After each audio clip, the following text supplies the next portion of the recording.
আসসালামু আলাইকুম গাইস, চলে আসছি আবার একটা নতুন ব্লগ নিয়ে।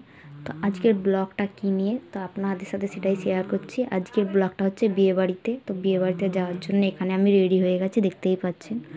তো এখানে আমার দেওর বাইক বের করছে, বাইকে করে আমি, আমার মেয়ে আর আমার দেওর যাব, বাকি ফ্যামিলির লোক সবাই গাড়িতে করে যাচ্ছে।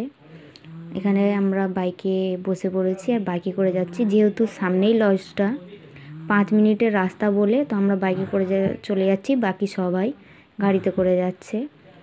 আর সামনেই লজটা আছে। তো আমরা এখানে লজে পৌঁছে গেছি। পৌঁছে একটা জিনিস দেখছি যে আমরা খুব জলদি চলে আসছি, সেরকম বিয়েবাড়িতে কেউ আসেনি।